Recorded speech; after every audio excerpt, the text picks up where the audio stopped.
100 से ज़ायद तलाकों की सुलह करवा चुके हैं। बहुत ज़्यादा इश्यूज ऊपर होते हैं, मियाँ बीवी के दरमियान इश्यूज कम होते हैं। जो बड़े जो इतने चाव से इतने लाखों रुपए लगा के बच्चों की शादी करते हैं और बाद में छोटी छोटी बातों पे खफा हो जाते हैं। आप आए हैं, आपने पहले सलाम क्यों नहीं दी? चलो यार वो मसरूफ उसका ज़हन, आप आगे को सलाम कर लें, मतलब अपनी अना का मसला बना लेते हैं। लो जी हमारी इज्जत नहीं की। आजकल को कहे ना कि बड़ा तशद्दुद हो रहा है जी लड़की पे और बड़ा फलां हो रहा है, बिल्कुल सर नहीं, बिल्कुल नहीं। सबसे ज़्यादा नुकसान जो फ़ोन की वजह से हुआ है। छोटी छोटी बात अपनी माँ को पीछे ऑनलाइन ले लेती हैं कि जी आज मुझे इसने ये कह दिया, मेरे ससुर ने ये कह दिया, मेरी सास ने ये कह दिया, मेरे देवर ने ये कह दिया। हालांकि उसको अपना घर समझना चाहिए। इंतहाई आसान है, कोई मुश्किल नहीं है। जब अल्लाह ना करे थाने में चले जाते हैं कि थानेदार कभी सुलह नहीं करवाता। अस्सलाम वालेकुम, दस्तक टीवी के साथ मैं हूं आपका मेज़बान मियां अब्दुल्ला। नाज़रीन, आज आपकी मुलाकात एक ऐसे नौजवान शख्स से करवाने जा रहा हूं जो 100 से ज़ायद तलाकों की सुलह करवा चुके हैं। इनके इलाके में किसी भी बच्ची या बच्चे का जब तलाक का कोई मामला आता है, ये उस लड़ाई झगड़े के दरमियान पहुंचकर उस बच्चों के दरमियान सुलह करवाते हैं और बात जो होती है झगड़े से तलाक से ख़त्म होकर सुलह में तब्दील हो जाती है। इनसे जानते हैं कि कौन सी ऐसी गिद्दड़ सिंगी है इनके पास कि कोई भी लड़ाई झगड़े को सुलझाने के लिए ये जाते हैं तो मामला हल हो जाता है। अस्सलाम वालेकुम सर। जी वालेकुम सर, कैसे हैं? अल्लाह का शुक्र। अमीन भाई, कैसे पॉसिबल है कि कोई मियाँ बीवी जब लड़ाई झगड़ा कर रहे हैं और उन्होंने जहन बना लिया कि हमने तलाक लेनी है, तो आप कैसे सुलह करवाते हैं? इस तरह है कि बहुत आसान है। लोग समझते हैं कि पता नहीं शायद ये सुलह हो नहीं सकती, मतलब इतना वो रंजिशें बढ़ जाती हैं 2, 3, 4 माह 5 माह में ही। इंतहाई आसान है, कोई मुश्किल नहीं है। हम तमाम जो पाकिस्तानी है, पूरे पाकिस्तान में ये मैं मैसेज देना चाहता हूँ कि सबको कोशिश करनी चाहिए। जिनसे इन अदारों से जो रिलेटेड है, बल्दियात से, मतलब हम सालसी अदालत में बैठते हैं, उसके अलावा जब बल्दियात ना हो फिर एडमिनिस्ट्रेटर सुनते हैं, उसके अलावा थाने में सुना जाता है, मामला सुने जाते हैं। जब अल्लाह ना करे थाने में चले जाते हैं कि थानेदार कभी सुलह नहीं करवाता। यूनियन काउंसिल का सेक्रेटरी जो उसको अपने काम से गर्ज है, कभी सुलह नहीं करवाता। हालांकि हर बंदे को कोशिश करनी चाहिए, हर बंदे को देखना चाहिए कि उसके घर में भी बेटी है, उसकी बेटी भी कल अल्लाह ना करे खुदा ना खास्ता कल को उसके सामने ये चीज़ आ सकती है। मेरे ये ज़िंदगी का मुशाहिदा है। यूनियन काउंसिल का सेक्रेटरी उसने अपना काम करना है, ऑफिशियली तौर पे जो उसकी जिम्मेदारी लगी वही काम करेगा। कभी नहीं कहेगा सुलह कराओ या कर लो। हालांकि उनके ये फ़र्ज़ में शामिल है, फ़राइज़ में शामिल है कि सुलह करवाएं, मौका दे, मियाँ बीवी को आमने सामने बिठाएं। नहीं करते, थाने में मामला चला जाए, थानेदार डांट डपट के अपने मामला करके सारे अस्सलाम वालेकुम जी अपने घर जाओ, डिवोर्स हो जाती है। और ये जो थानेदार है, थाने में जो बैठे कौन है? हमारे भाई हैं। यूनियन काउंसिल में जो सेक्रेटरी बैठे हैं वो बाहर से तो नहीं आए, वो भी हमारे भाई हैं। मैं कहता हूँ मेरा मैसेज है हर बंदे को कोशिश करनी चाहिए। क्या ऐसा तरीकाकार है कि आप उस लड़ाई झगड़े को सुन के तो उनकी सुलह करवा देते हैं? क्या तरीकाकार क्या है? अच्छा, इसमें एक बात आपको बताता चलूँ कि बहुत ज़्यादा इश्यूज ऊपर होते हैं, मियाँ बीवी के दरमियान इश्यूज कम होते हैं। नई नई शादी होती है, मतलब आप बिलीव करें कि उनकी लड़ाई ना होने के बराबर होती है मियाँ बीवी की। जो बड़े जो इतने चाव से इतने लाखों रुपए लगा के बच्चों की शादी करते हैं और बाद में छोटी छोटी बातों पे खफा हो जाते हैं, ये नहीं होना चाहिए। माँ बाप बिल्कुल, माँ बाप रिश्तेदार दोनों के ज्यादा मसला किस तरफ से? ज्यादा लड़कियों की तरफ से मसला आ रहा है आजकल। मसला इस तरह है कि आज से आप 30 साल पीछे चले जाएं, जो हमारी माएँ थी, उनको कहा जाता था कि भाई आपने घर में अपने उधर ही रहना है, हंसी खुशी हमारे घर में आना, लड़के नहीं आना। ये माँ क्या के भेजती थी। और टेक्नोलॉजी है ना, वो फ़ायदे के लिए भी है और नुकसान के लिए भी है। यहाँ पे सबसे ज़्यादा नुकसान जो फ़ोन की वजह से हुआ है, मतलब आपके घर के छोटे मोटे कोई इश्यूज़ हैं, अपने घर में सॉल्व करें ना, उसको अपना घर समझें।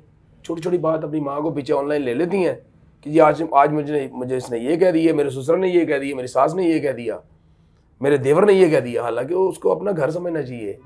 जब कोई भी बेटी है वो अपना उसको घर समझेगी, कभी लड़ाई नहीं होगी और उनकी इज्जत को अपनी इज्जत समझे। यानी ये अक्सरियत आप बता रहे हैं? जी बिल्कुल।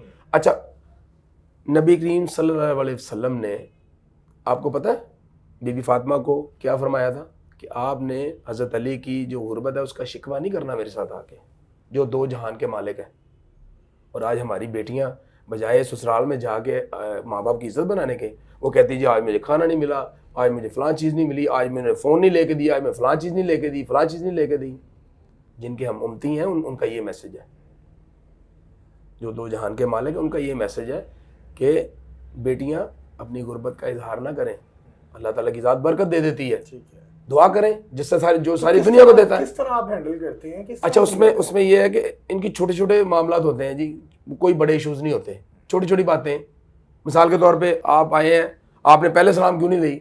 चलो यार वो मसरूफ, उसका ज़हन, आप आगे होकर सलाम कर लें, उसके ना का मसला जी। सलाम नहीं किया जी सानू, हम गए, हमें पानी नहीं पूछा, हमें बोतल नहीं पिलाई, क्या वैल्यूज हैं ये बातें हैं। छोटे छोटे इश्यूज इनको बड़ी बातें बना के बच्चों की जिंदगी बर्बाद कर देते हैं। जब लड़की को कहा जाएगा कि बेटा वो आपका घर है, आपने वहां जाके हमारी इज्जत बनानी है, इज्जत खराब नहीं करनी। जो आपके मामला घर में इश्यूज है वो आप उधर ही हैंडल करें। आज कौन सा दौर है यार जो मतलब मार कुटाई और दूसरा तीसरा, वो अब नहीं है। आज के बच्चे बहुत अवेयर हैं। आजकल को कहे ना कि बड़ा तशद्दुद हो रहा है जी लड़की पे और बड़ा फलां हो रहा है, बिल्कुल सर नहीं, बिल्कुल नहीं। एक सेकंड लगता है, वो 15 पे बच्ची कॉल करती, आओ जी बिस्मिल्लाह चलो आगे लगो। अच्छा हीरा साहब, तकरीबन कितने लड़ाई झगड़े आप सॉल्व कर चुके हैं और कितनी आप समझते हैं कि डिवोर्स के करीब करीब थे मामलात जिसको आपने हल आप किया? बिलीव करें कि नोटिस हुए जो है ना, दो आखिरी नोटिस पे जाके अल्हम्दुलिल्लाह अल्लाह पाक ने मेरी मदद की है। अल्लाह की मदद के बगैर कुछ नहीं होता और मैंने सुलह करवा दी है। और मैं इतना खुश होता हूँ, मैंने 4-5 पेयर ऐसे हैं, कपल ऐसे हैं कि उनके आगे बच्चे हो गए हैं। आप बिलीव करें, मैं अल्लाह का इतना शुक्र अदा करता हूँ, सजदा रेज हो जाता हूँ कि जब वो अपने बच्चे आगे बिठा के जा रहे होते हैं, आगे अल्लाह ने उनको बच्चे औलादें दे दी हैं अल्हम्दुलिल्लाह। इस बात डिवोर्स तक सर बिल्कुल आखिरी नोटिस, आप बच्चे आखिरी नोटिस सर, आखिरी नोटिस। अच्छा, उसमें एक और बात है, तमाम जो उलमा हज़रात है ना, उनको भी थोड़ा सा चाहिए कि शरीयत के मुताबिक थोड़ा सा इसको भी ज़रा आसान कर दें। डिफरेंस आ जाते हैं, कोई उलमा कुछ कह रहे हैं, कोई उलमा कुछ कह रहे हैं कि जी इस तरह नहीं, ये डिफरेंसेस इनको रियासत को चाहिए कि इनको ख़त्म करें। एक मैकेनिज्म बना दें कि जिसके मुताबिक आपने ये तरीकाकार है, इसके मुताबिक डिवोर्स हुई है या नहीं हुई, क्लियर हो जाएगा। अमीन भाई, कितनी लोग होंगे, कितने कपल होंगे जिनकी आप आज तक सुलह करवा चुके हैं?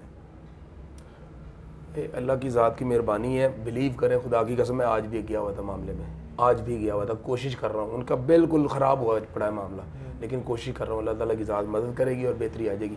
लातदाद मैंने लोगों की सुलह करवा दी है अल्हम्दुलिल्लाह, और इंशाल्लाह बेहतरीन मामला उनके घर के चल रहे हैं। जब दोबारा कभी मुलाकात हो उनसे 1 साल 2 साल बाद, हाँ, नहीं, बड़ी मोहब्बत से। आज मुझे ना एक 4-5 बच्चों की माँ थी, वो उसकी नाराज़गी हुई कि उसके मियाँ के साथ, बिलीव करें, उसने वही मैं बता रहा हूँ कि उसने ना तलाक मुंह से कह दी, या मतलब इस तरह का मामला हो गया, नोटिस भी दे दिए, खुदा की कसम उसकी भी सुलह कराई। आज मुझे मिली, भाईजान किया हाल है, मैं कहा बेटा ठीक है, मेरी बहन है आप। अच्छा, मुख्तसर बताइएगा कि मियाँ बीवी की लड़ाई झगड़ों में अहम किरदार किसका है जो शरह बढ़ रही है इनकी डिवोर्स की? सबसे ज़्यादा मुसीबत जो है ना, वो एक तो वालिदैन को थोड़ा कंट्रोल करना चाहिए, बच्चे के दोनों के सर, दोनों के एक दूसरे को बर्दाश्त करें। इतने चाव से शादी करते हैं, लाख रुपए लगाते हैं, फिर उन बाद में वही छोटी छोटी बातों पे इश्यूज बना लेते हैं, ये नहीं होने चाहिए। बच्चों को उनकी ज़िंदगी जीने देना जी, मतलब अपनी अना का मसला बना लेते हैं, लो जी हमारी इज्जत नहीं की। देखें, जो अपनी घर के जिगर का टुकड़ा दे देता है किसी को निकाल के, उससे ज़्यादा इज्जत क्या है? अमीन भाई, कोई ऐसा वाकया कि आप उसकी सुलह करवाने गए हो? क्योंकि अमूमन जिस लड़ाई झगड़े में या जिस मामले में आपको बुलाया जाता है, लाजमी नहीं कि वहाँ जाके सुलह ही हो। जी जी जी। कभी ऐसा भी हुआ कि ना हुआ सुलह? एक वाकया ऐसा था कि यूनियन काउंसिल में बैठे थे, तो इस तरह का वाकया कहा गया कि जी वो लड़के वाले हैं कि जी नोटिस हमने देने हैं, तो हमने डिवोर्स ही देनी है। सवाल ही नहीं पैदा था मुझको, नहीं जी सवाल ही नहीं पैदा था। हमने, हमारी अना का मसला बन गया, हमारा ना गैरत का मसला बन गया। मैं कहा जी होया कि ये भाईजान दसो तो सही।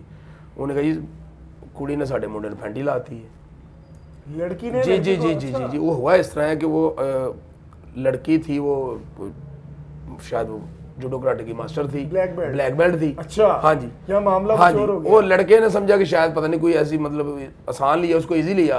वो लड़के ने उसको एक थप्पड़ लगाया, तो लड़की ने अच्छा खासा फिर उसकी सर्विस की है। मतलब ये भी सीन हुआ जी, अना का मसला बन गया। उसमें मैं आपकी बात काट रहा हूँ, अगर यही लड़का मारता है लड़की को, वो जायज़ है जी। मतलब ये देखे किस तरह का ये बात है कि उसने तो मारना तो बिल्कुल नहीं, वो जायज़ जी बिल्कुल नहीं। पहले लड़के ने थप्पड़ मारा। अच्छा, लड़के ने थप्पड़ मारा, वो थी जूडो कराटे की मास्टर थी लड़की, उसने ब्लैक बेल्ट थी, वो अच्छी खासी फैंटी लगाई है। अच्छा, फिर वो जो वालदा, नहीं जी नहीं साड़ी इज्जत नहीं रही जी। मैं कहा मेरी गल सुनो, ताड़े बच्चे ने जो थप्पड़ मारे वो तो ताड़ी इज्जत सी। आप लड़की अगर नहीं जी नहीं, मैं कोई पार्टी नहीं बना, मैंने उनकी बात सुनी है दोनों की। बुलाया तो होगा ना सर, मैं मसालती अदालत में बैठता हूँ। अच्छा, ठीक है। मेरी यूनियन काउंसिल में, अपनी यूनियन काउंसिल में बैठ के फैसले करता हूँ अल्हम्दुलिल्लाह। अच्छा, वो उनके बाप अच्छा लड़का राजी था, लड़का कह रहा है मुझे साइड पे अंकल जी मेरी गलती, मैं थप्पड़ ना मारदा ते इत्थों तक गल ना पहुंचदी, मेरी गलती है, मेरी बीवी ना मैनू बहुत प्यार है, लेकिन मेरे वाल साहब नहीं मानते पे। मैं कहा चाचा जी मेरी गल सुनो, जो मियाँ बीवी राजी तो की करेगा गाजी, तुसीं तुहाडे बेटे ने थप्पड़ मारिया, तुहाडी बेटी नूं तुहाडा दिमाग थप्पड़ मारे, ठीक है? कहंदा वो नहीं ठीक है। तो मैं कहा जी उन्हें मारिया तो ठीक नहीं सी, तो बच्चे गलतियां करते हैं, माफ़ कर दिया बच्चों ने मौका दो। आप बिलीव करें सर कि बड़ी मुश्किल से मैंने उसकी सास और वो लड़की की उसको ससुर को मनाया और लड़का राजी था। लड़का तो कह रहा था इत्थों ही लैके जाना है, मैं फड़ के मैनू सारे खोरी माफ़ी दो मेरे माँ बाप। लड़की के वालिदैन नहीं, लड़का कह रहा है कि मेरे माँ बाप से मुझे माफ़ी दिलवाएं। ठीक है, इस तरह भी हो जाता है। और ये जो है ना तशद्दुद वाली बात, ये भी ठीक नहीं है, बच्चियों पर तशद्दुद नहीं करना चाहिए। लड़की औरत जो है ना वो टेढ़ी हड्डी की पैदाइश है, इसको तोड़े ना, इसको सीधा ना करें। अदम बर्दाश्त बर्दाश्त करना चाहिए एक दूसरे को। अच्छा एक और बात मैं एंड पे ना ऐड करना चाहता हूँ कि मेरा पूरे पाकिस्तान में मैं पैगाम देना चाहता हूँ कि लोकल बॉडीज़ के जो नुमाइंदे हैं वो अपनी जिम्मेदारी निभाएं, और जो थानों में हजरात बैठे हैं वो भी अपनी जिम्मेदारी निभाएं, और जो इससे मुतलका सेक्रेटरी हजरात हैं वो भी अपनी जिम्मेदारी निभाएं। खाली अपने ऑफिस के ड्यूटी ना पूरी करें, कोशिश करें, इसमें आपकी दुनिया और आखिरत दोनों अच्छी हो जाएगी। अच्छा होता अमूमन ये है कि यूनियन काउंसिल में जब लड़कियां लड़के को बुलाया जाता है तो उनको सुना जाता है कि इनमें मसला क्या है, कहाँ से बात स्टार्ट हुई, लेकिन अब नहीं सुना जा रहा। नहीं सर, नहीं सुना जा रहा। हमें हर बंदे को नहीं, रियासत को इसमें थोड़ा सा करना चाहिए। रियासत को और थोड़ा सा मैं एक और पैगाम देना चाहूँगा कि रियासत को निकाह को भी आसान करना चाहिए। निकाह के लिए जो ना इस तरह को मैकेनिज्म बनाएं कि जो गरीब लोग हैं उनकी बेटियों के सरों में चांदी आ गई है, उनकी शादियाँ नहीं हो रही दहेज की वजह से, शादी हॉल्स की वजह से, और उनके जो बाकी फाइनेंशियल इश्यूज है ना उसकी वजह से बच्चियों के सरों में चांदी आ गई है। मैं एक दफ़ा ये जो लड़ने वाले मियाँ बीवी हैं इनको कहूँगा कि खुदा की कसम लड़ने से पहले ना फैमिली कोर्ट में जाएं, वहां जाके आप देखें जब हायरिंग होती है ना मियाँ बीवी की, तो बच्चे किस तरह बिलग रहे आपने कभी देखा सीन वो बिलग रहे होते हैं, मतलब देखिए वो मासूम बच्चे जान निकल जाती है, देखने वालों के पाँव के नीचे से जमीन निकल जाती है। मैं अपनी बात कर रहा हूं, बाप अपनी तरफ खींच रहा है, माँ अपनी तरफ खींच रही है, मतलब वो उस टाइम क़यामत किसको कहते हैं? लेकिन तब तीर निकल चुका होता है कमान से। लेकिन जो लड़ाई झगड़ा करने वाले और तलाक का जहन में लाते हैं, एक दफा अल्लाह ताला की ज़ात ने इसको नापसंदीदा, एक दफा ये जाके ये है जायज़ काम लेकिन नापसंदीदा करार दिया। जी नाज़रीन, आपने अमीन हीरा कंबोज साहब की तमाम गुफ्तगू जानी, जो बहुत अच्छा समाजी कारकुन भी हैं और अपने इलाके के लोगों के साथ बड़ी मोहब्बत करते हैं। कभी भी किसी बच्ची या बच्चे का कोई मामला जब चलता है लड़ाई झगड़े का, तो ये उसमें मिसालती किरदार अदा करते हैं और सुलह करवाते हैं। और आज जब उनके बच्चे इनके सामने से गुजरते हैं जो मामला तलाक तक पहुंच गए थे, तो इनका कहना है कि मुझे बहुत फ़ख्र महसूस होता है कि मेरी वजह से इनकी आने वाली ज़िंदगी जो है आसान हुई। अपनी राय से कमेंट सेक्शन में ज़रूर गा कीजिएगा। अपने मेज़बान को दीजिए इजाज़त। अल्लाह हाफ़िज़।